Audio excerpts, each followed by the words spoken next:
Siren की आवाज जो आप सुन रहे हैं, ये भूकंप के बाद सुनामी को लेकर अलर्ट जारी जापान में किया गया। न्यूज रूम से हमारे सहयोगी चंदन सिंह जुड़ चुके हैं जो आपको समझाएंगे कहां कहां भूकंप के झटके और रिक्टर स्केल इनका क्या रहा। चंदन, ओवर टू यू।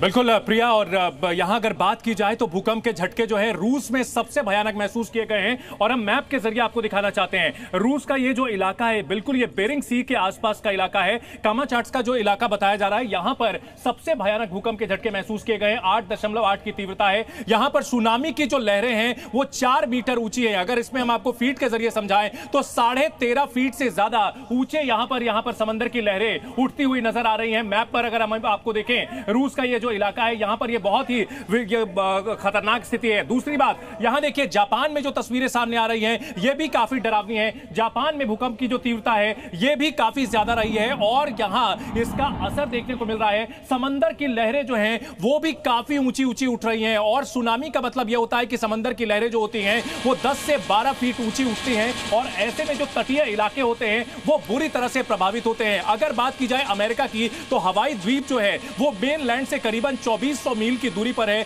कैलिफोर्निया जहां पर अलर्ट जारी किया गया है, वहां से लगभग 2400 किलोमीटर की दूरी मील की दूरी पर है और हवाई में बहुत ज्यादा भूकंप के झटके महसूस किए गए हैं। वहां पर तस्वीरें भी जो सामने आई हैं। इसके अलावा अगर बात की जाए तो मेनलैंड में, अमेरिका में, कैलिफोर्निया में भी सुनामी का अलर्ट जारी किया गया है। कहा यह गया है कि अभी तटीय इलाकों से दूर रहें, समंदर से दूर रहें। साथ साथ यह भी कहा गया है कि यहां पर तस्वीरें काफी अभी आने वाले दिनों में और भी डरावनी हो सकती है, क्योंकि जो भूकंप के झटके हैं, जो सुनामी होती है। पर किसी को याद है जापान में जब 9.1 तीव्रता का आया था, 15,000 लोगों की जान गई थी। यह भी भूकंप ज्यादा कम नहीं है, 8.8।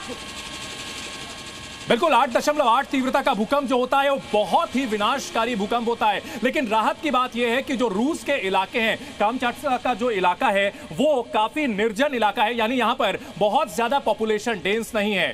जी बिल्कुल। और तस्वीरें जो लगातार सामने आ रही हैं वो जापान की सबसे भयावह आ रही हैं। देखिए यहां तस्वीरें जो हैं, वेल की तस्वीरें आ रही हैं जो कि बह करके किनारे तक पहुंच गई है। सोचिए, अंदाजा लगाइए, समंदर की ऊंची ऊंची लहरें उठ रही हैं। 10 से 13 फीट तक की ऊंचाई की लहरें उठती हुई नजर आ रही है और ऐसे में वेल मछली, जो कि दुनिया का सबसे बड़ा स्तनपाई जीव होता है, वो समंदर की लहरों की मार से तटीय इलाकों में पहुंच गए हैं। इसके अलावा अगर बात की जाए तो जापान में फुकुशिमा जो न्यूक्लियर प्लांट है उसको भी बंद कर दिया गया है, क्योंकि कहीं ना कहीं जब भी यह चेतावनी जारी होती है तो यह खतरा होता है कि जो न्यूक्लियर प्लांट है उसको खतरा हो सकता है, न्यूक्लियर विकिरण जो है वो फैल सकती है, रेडिएशन फैल सकती है। लिहाजा काफी एहतियात बरता जा रहा है। जापान में भूकंप आते रहते हैं, सुनामी का भी वहां पर जो है खतरा बना रहता है, लेकिन फिलहाल जो स्थिति है वो काफी विस्फोटक बनी हुई है और रूस से लेकर जापान और जापान से लेकर के अमेरिका तक ये फिलहाल खतरा महसूस किया जा रहा है और जबरदस्त यहां पर अभी अलर्ट पर रखा गया है। अमेरिका के राष्ट्रपति डोनाल्ड ट्रंप ने भी अलर्ट किया है और साथ साथ अलग अलग राज्यों के जो वहां के मेयर, जो वहां के गवर्नर्स हैं, वो भी एडवाइजरी जारी कर रहे हैं और लोगों को यही कहा जा रहा है कैलिफोर्निया में। आपके पास एक Z News।